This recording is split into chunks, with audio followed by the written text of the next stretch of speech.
आपल्याला परभणीहून आपल्याला न्याय मिळवण्यासाठी त्या मुंबईच्या मंत्रालयावर जावं लागेल आणि महिना लागू द्या, 1.5 महिना लागू द्या, पण पायानं जायचं आणि या मंत्रालयाला हलवून टाकल्याशिवाय आपल्याला शांत बसायचं नाही।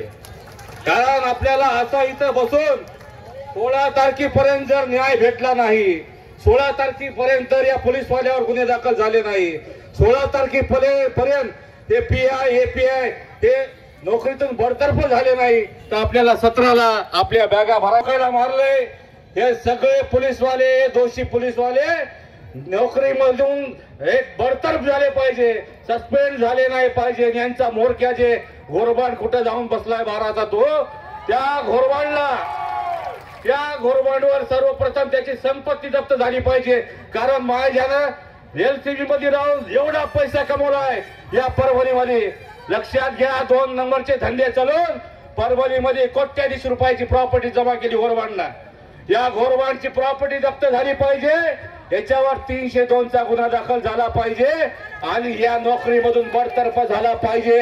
या मागणीसाठी आपल्या सगळ्यांना मुख्यमंत्र्याला भेटण्यासाठी, मुख्यमंत्र्याला जाब विचारण्यासाठी आपला लॉंग मार्च काढावं लागणार आहे आणि आपल्या सगळ्याला त्या लॉंग मार्च मध्ये यावं लागणार आहे। येणार का नाही? येणार का नाही? डॉक्टर बाबासाहेब आंबेडकरांचा, भारतीय संविधानाचा आर्या रामकोट पोलीस प्रशासनाचं करायचं काय? आर्या जातीवादी पोलीस प्रशासनाचं करायचं काय? आर्या मनुवादी पोलीस प्रशासनाचं करायचं काय? डॉक्टर बाबासाहेब आंबेडकरांचा, लोकनेते विजय वाकळे साहेब, शहीद सोमनाथ सूर्यवंशी, या सर्व महिला शक्तीचा, या सर्व महिला शक्तीचा, डॉक्टर बाबासाहेब आंबेडकरांचा आंबेडकर चळवळीच्या होत चालल्या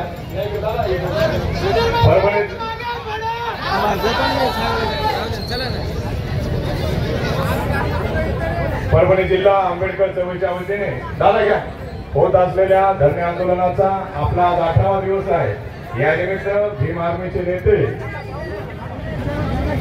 स्वप्नील दादा